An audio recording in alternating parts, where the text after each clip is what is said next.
Hello everybody and welcome back to another episode of Microsoft Flight Simulator news and updates. We got some new aircraft and new hardware coming your way. Stick around for this one. If you are interested in acquiring any of my Overkills tutorial guides or simply interested in supporting the channel, please consider joining me on Patreon. Patreon subscribers level tier 2 and above have access to all of my guides as well as any future guides that come along down the road. Patreon link can be found in the description below, and thank you to all of my current subscribers.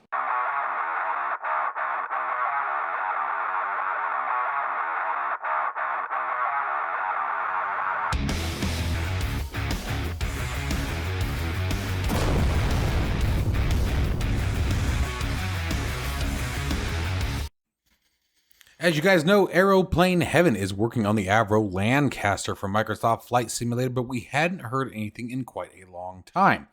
Now, recent updates have shown that the cockpit texturing as well as exterior texturing and modeling have basically been completed, and now they are working on the flight model. The Avro Lancaster is certainly a different kind of undertaking in comparison to many of the other aircraft that have reached Microsoft Flight Simulator. Personally, I wish somebody would do something like this for DCS World. Hint, hint, nudge, nudge, wink, wink, heady, buddy, buddy. But, you know, as far as Microsoft Flight Simulator, this is certainly going to be a very welcomed aircraft and very, very unique. The 4-engine bomber was very, very popular in World War II and certainly had its purposes and unique flight characteristics. If you guys notice, there's a yoke only on one side of the aircraft. So it was definitely very, very different in comparison to much of the other American-made bombers that were more commonly seen in the history theater, in the aspect of movies and things like that. So seeing the Lancaster up and moving in Microsoft Flight Simulator, I think will be an absolutely welcome development. As you guys know, or may not know, I should say, the 307 Stratoliner that recently entered the Local Legends for Microsoft Flight Simulator was also Aeroplane Heaven's work. So if you guys are curious about the quality of development they tend to do, just pick up the 307, take it for a spin, see what you think. A universal EFB is being developed by a real-world A320 pilot and Twitch streamer known as Katie Pilot. If you guys are interested, simply go to Twitch and search for Katie Pilot and you'll find many of her streams. The goal here is to create an all-in-one EFB that will work with any of the flight simulators that are currently used in today's practice, as well as any aircraft. The idea behind it having all of your checklists and guides and charts and fuel and flight plans and blah, blah, blah, everything that you need in one source that will be effective and useful in any aircraft.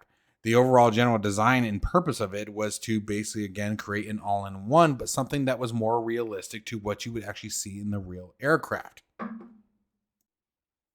The goal of this particular development is not only just to offer an EFB and a tablet with some good functionality, but to have something that was completely customizable too.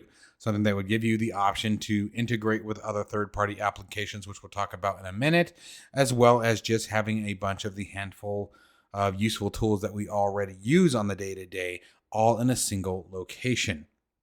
So this is quite the undertaking when you really think about it, and the fact that it's developed around the idea of a real-world tablet while maintaining the freedom of being able to be used with any simulator is certainly a very significant undertaking.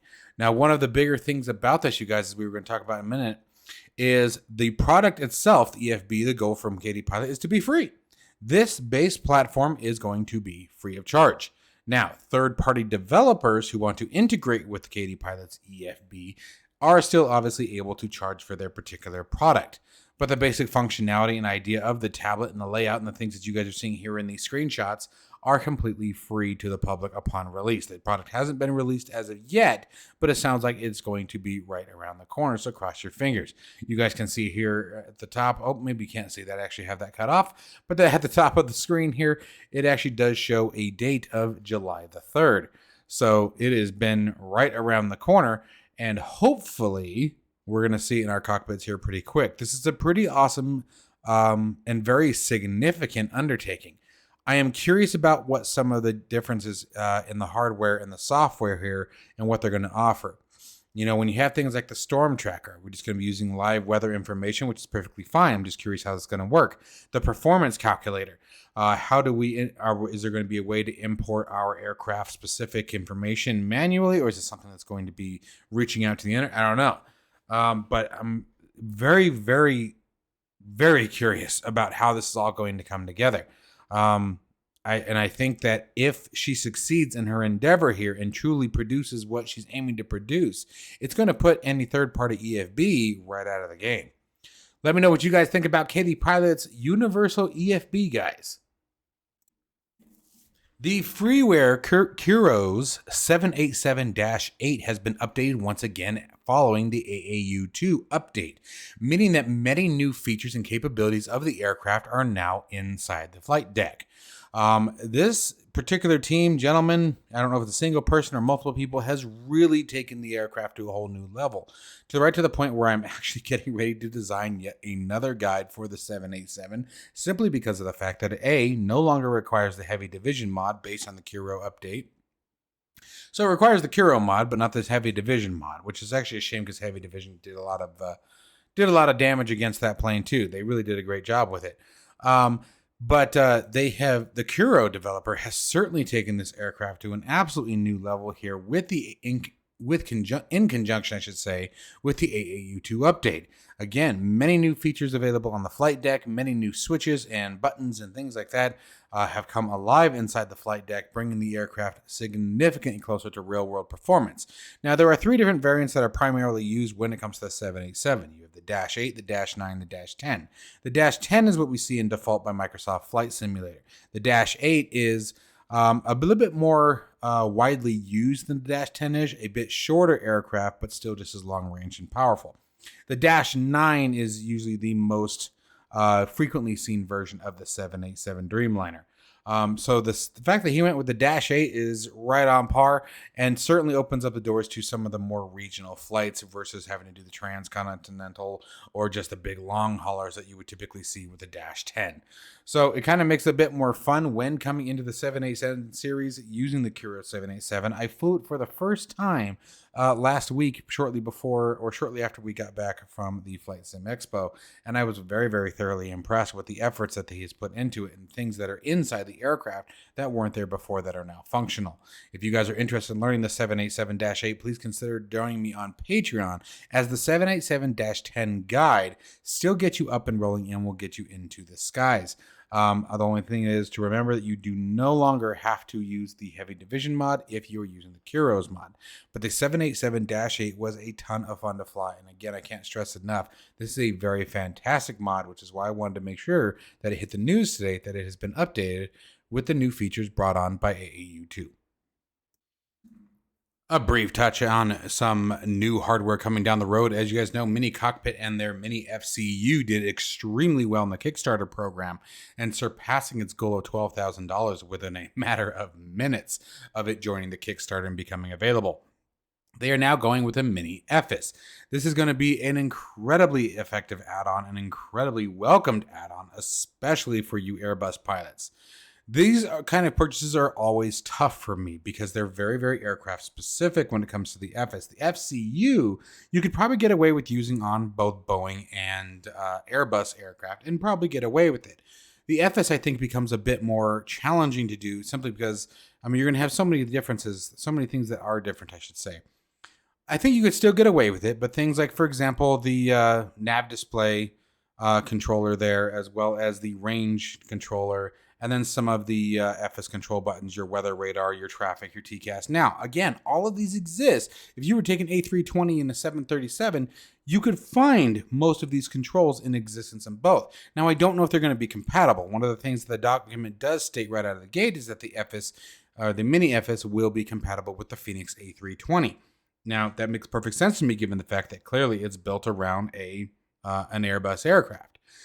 My struggle with ever buying these kind of products is not that the quality isn't amazing. They're absolutely beautiful, and not that I wouldn't love to have 218 of them in my house. I absolutely would love to. It comes down to aircraft restriction. So tell me what you guys think. What do you guys think about this kind of stuff? And do you feel that you are restricted to any kind of particular aircraft when you purchase something like this? I think the quality of the Mini controls is absolutely outstanding. I think they're doing a wonderful job, and I absolutely would love to get my hands on one of these, and I may try to in the near future. So do not mistake anything, as I said, as negativity towards the product. Absolutely just curious what you guys' opinion is of aircraft-specific modules and whether or not it ruins your immersion when trying to fly something different. Let me know down in the comments below. I'd love to hear from you guys.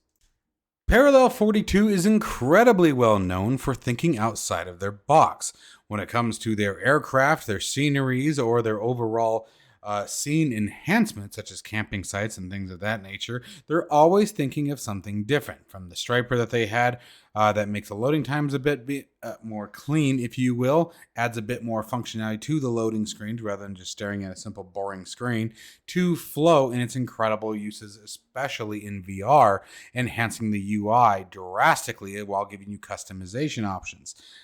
Well, here they are once again with the UTV, and that is the electric utility task vehicle is what this is. So basically an ATV, but it's electric. And so they haven't really given information yet on how the particular vehicle can be deployed, if it's deployed, or if it's just something that you pick and drop somewhere as you normally would any other aircraft. But it gives you the option to, again, take advantage of the fact that Microsoft Flight Simulator renders anywhere in the world. So especially in your areas that already have refined scenery development, you could actually find yourself tearing through the dunes somewhere or just traipsing about some random jungle or forest in the UTV. A lot of people tend to think that, or go down the road of Microsoft Flight Simulator is supposed to be a flight simulator. The thing about Microsoft Flight Simulator is that they did something that no one else had done. They truly gave authentic, genuine rendering. Although some of the imagery may be old, it is certainly authentic to the real world. So you can go anywhere that you've ever actually wanted to go, where other locations such as X-Plane 11 or P3D, you had to download the sceneries and you had to find the right meshes and things like that to make them 3D and make them what you wanted to. Microsoft Flight Simulator give us an option that no one else has given us before. It was sort of like the canoe that's available on the Got Friends website.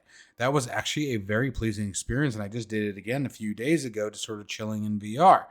And Parallel 42 is no different. They're taking advantage of and thinking outside of the box of what Microsoft's Flight Simulator's potential could really be. Especially with Microsoft Flight Simulator 2024 coming around the corner, we know that there's going to be scenery enhancements, quality of textures adjustments, and overall performance changes that are going to further enhance the possibility of using vehicles such as this UTV in conjunction with things like helicopter and cargo planes.